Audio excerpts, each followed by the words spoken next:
Everybody, how you doing on this beautiful um, Thursday? It is, and you know what? Just want to jump on for a second to kind of talk about the climate, the market right now. It's pretty interesting, to say the least. Having a few phone calls today with some seller clients about the market and that it's not their property. It's not their agent. It's the pricing and it's the timing, it's the market, it's the economy, it's the shift, it's those intangible things, right? That we have to make sure as a practitioner that I explain to our clients about this wonky, interesting, insightful, cyclical game that we play called real estate. You know, when we really look at what's taking place, it's a perfect storm. It's a lot of things when we start talking about, because we live in a day and age where we got to blame somebody, right? What's wrong? Who's at fault? They should pay. And it's just so much more than that right now in this moment. Um, Sellers are really, really having to be patient and need a realtor that actually is going to shoot it to them straight and not just say anything to get the listing. Hey, seller, I think we are overpriced. I think you're a little overzealous in regards to the amount that you want for your home. Just because you had a quinceañera in the living room that doesn't add another $10,000-15,000 value to your home. I mean, we really need to look at the data. We start talking about what the numbers say, guys. That's kind of where we're at right now. That's our normal. And I've said before, because as many of you know, I write as well as I do videos like this. Not only should you price at market, you might want to go 2 to 5% below.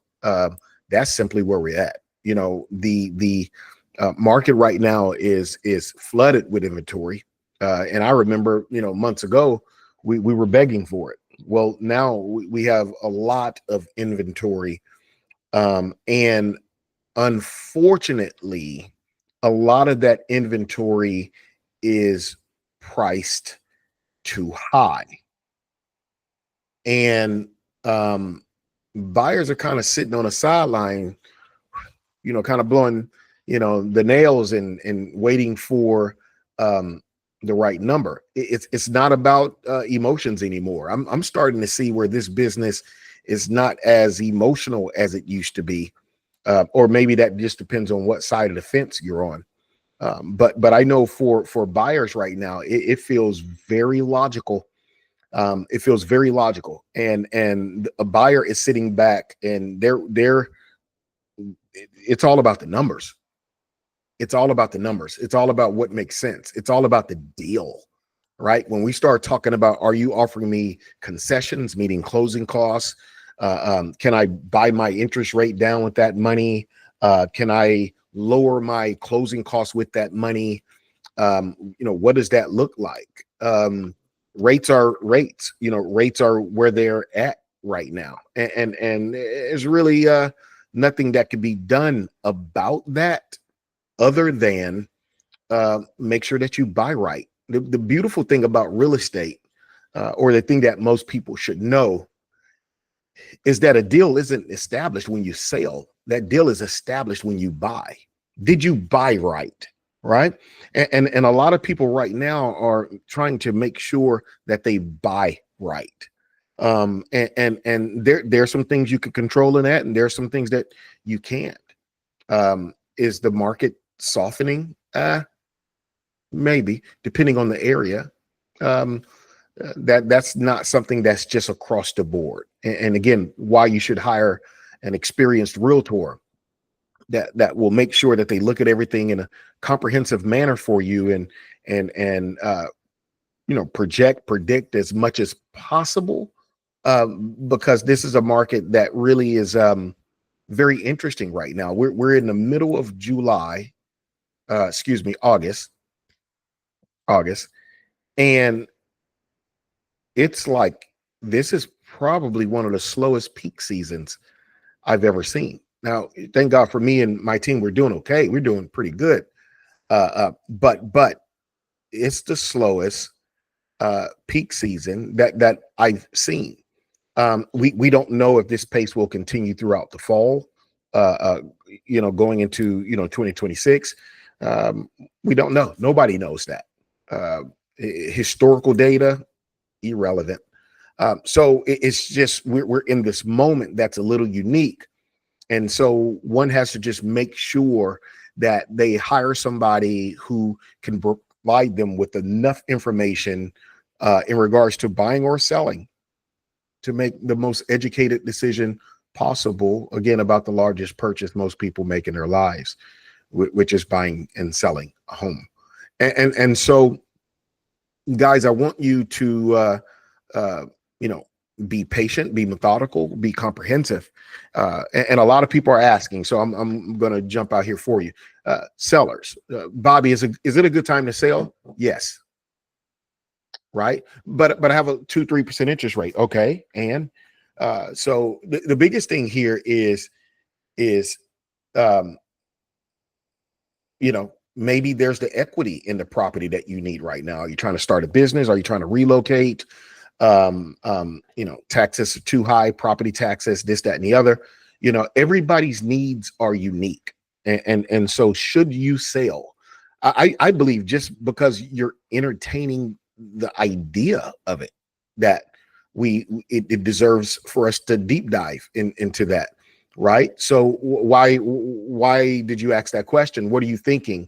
And allow me to give you a constructive, rebuttal to that. Right. And so, number one, we need to really understand your why. What are you thinking? Because depending on how big that why is, and then trying to wrap it with a strategy, that answer could be an unwaveringly yes. Right? Should you sell? And there could be some situations to where, just admittedly, you don't need to sell. You don't need to sell at all. For example, you own the home. You got in when life was great. It wasn't lifing. You had an 800 FICO, 700 FICO, strong job, right? And now we're dealing with a situation to where, and you have a great rate, 2%, 3%. And now we're dealing with a situation, your credit isn't that, strong. There was something that happened with the job. And so you don't have to sell, meaning you don't need the equity out, right? But your current financial situation and credit situation has changed, which means that you may not be able to go buy a new home. And it could even be tough to rent, because I'm noticing landlords, they just about want, a 700-800 to rent a house these days, or a property these days. So it's really interesting, right? And so we need to really look at why are you thinking about selling, right? What does that look like? Why we need to really understand. So this comes down to a consultation, right? That we need to have a consultation that says, we're going to deep dive into this. It probably in a way in questions that your significant other hadn't even, been privy to, but we're going to deep dive. And so don't feel or protect information. I need to know. And it'd be in conversational format, but there are going to be some uncomfortable questions that realtor should be asking in order to properly advise you, right? On the other side, we start talking about, Bobby, is it a good time to buy? That answer for a buyer is probably like, hell yeah, you need to go ahead and buy today. Again, in some markets, the value of homes are softening, but not in most, right? And so what we end up having is a situation to where, as a buyer holds out, I'm gonna wait for 2%, 3% interest rates, which we're not going to see again. I need to tell you, if you have not been told, we're not going to see 2-3% interest rates anytime soon. And I know I have gray hair on my face, but it will not happen in my lifetime. And I'm willing to bet that. Now, do I believe that rates could go down to, low to mid fives? Yeah, I believe that. I believe that. But the question is when? When? I mean, we see what the feds are doing. I think we know what the current administration wants to do. A lot of people are pissed at the feds. They're not lowering rates. What the heck? This, that, and the other. Have we thought about why? Because people are still spending money. People are still spending money. Yes, a lot of people have lost their jobs, but people are still spending money. And the reality of it is people are making money in ways that we've never made money. TikTok, Instagram, YouTube. Some of you guys are making it on Facebook by being an influencer, right? So, and we're not going to talk about OnlyFans, right? So, hell, I need to go put my feet on OnlyFans and see if I can get some money. But the reality of it is that people are making money different. They're spending money differently, right? It's like new money, wealth, AI, this, that, and the other. And so the feds see that in a different way. They see that different. So yeah, they haven't adjusted the rates. But one thing that I noticed has been happening, and maybe not spiking like it has in the recent months, but is that values are steadily going up. Values are going up. So the same house that you're looking at today, that's $350,000, $400,000. Next thing you know, it's $400,000, $475,000 in another year or two while you're waiting, which that could be equity in your pocket that's growing, right? And so what we want to do is not look at this thing emotionally, but really take a logical approach to this. Sit down with somebody, a realtor, and have that conversation really about what I should do. And by the way, please do not go ask the uncle who bought a house in 1995. It's just things have changed, guys. Even 5 years ago, let's be clear. 2020, COVID, after COVID, white hot market, people paying $100,000 over asking price, giving away Mercedes with houses. Like, it was a different market just 5 years ago. Right. And then when you start talking about that transition from 2-3% interest rates to now all of a sudden we're sitting here at 6.5% to 7%, different market. So that requires different decisions. And then lastly, I'll say this: what happened to starter houses? I remember I bought my first home at 23, 24 years old. My first house was $45,000. Granted, yes, it was a while ago. Granted, yes, it was in Alabama. But you know what? I've seen affordable houses in Houston, which is where I'm currently located. What does an affordable house look like? What is that price range? Is that 200 to 300,000? Is it, 250 to 350? You determine what affordable housing is, but everything doesn't have to be a $500,000 house with a $3,000-$4,000 a month payment, right? Find that house in the area that's transitioning and going through an upward trajectory, and get in that home, get acclimated to buying a home. You got people, their first house is a $500,000. They've never even owned a home ever in their lives. $500,000 house. I got to get used to taking care of home. The landlord is not going to change the light bulb, this, that, and the other. Guys, get acclimated. Buy the first house smart in the right area that will start accruing and generating some equity. You get used to owning it, and then eventually buy the second home, rent that one out, turn it into an investment property. Guys, there's steps to this thing. Don't go from 0 to 1,000. Forget 100. I'm watching buyers go from 0 to 1,000. Then you end up being home poor, and you cannot afford to miss a payment, because the next thing you know, it just a down spiral from there. What happened to the age or the era of starter homes? We got to go back to that point and be smart consumers. Buy smart, take a property, throw some money into it, redo the kitchen, redo the floors, right? Snatch up the toilets, whatever the case may be, make it yours. but now we're such in this social media era, and we got to outdo the Joneses. Forget becoming the Joneses. We got to outdo the Joneses. And so the car got to match the house, and the purse has to match the car, and everything on everything. Guys, no, it's not about impressing people, because at the end of the day, it is you in that payment. That is it. It is you in that payment.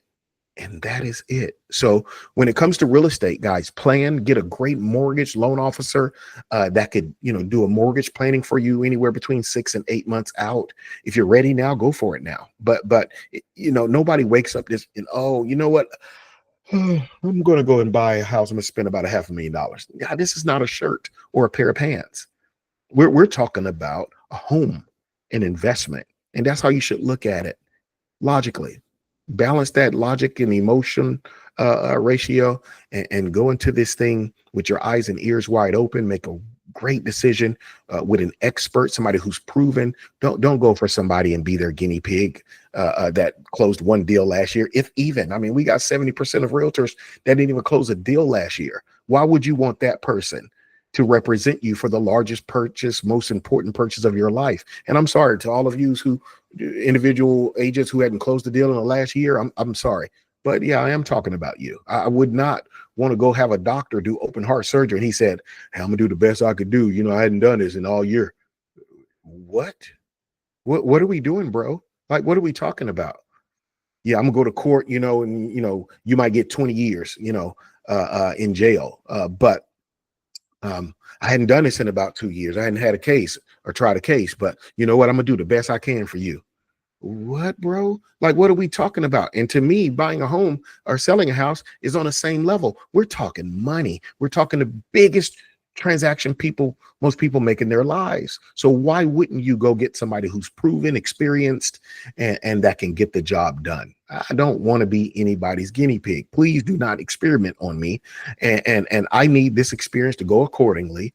And I need to come out with it as much money or as least amount as possible, depending on what side of the transaction I'm on. And so, guys, I just want to say, get an experienced agent, work with them. Don't go chat GPTing somebody that you trusted. If you hired a realtor because they're experienced, and don't start Googling everything they're saying. You hired this person because they were good. Don't start sitting there talking about, hold on 1 second. Let me so chat GPT said, like, man, no, we're not going to do that. And what you're going to end up having is a very qualified realtor that's going to fire you as a client. So, guys, this is an era that we're going into that is different. It's different. The transactions are different. Rates are different. The prices are different. People are different. And what you want to do is make sure that you have a team, an experienced and proven team that is working in your best on your best behalf. And so Bobby Bryant with Bobby Bryant Properties. If there's anything I could do to help anybody, or if you have any questions, please don't hesitate to put them below. I will get you an answer. But most definitely go into this thing smart. It is now survival of the fittest. It is now all about being a very smart and informed consumer. And so do that, starting with hiring the right practitioner, service providers to advise you and to support you and to help you get what you want out of a deal. All right, guys. So have a good day, because you know what? Great service, it just feels better. Talk to you guys soon. Bobby Bryant checking out.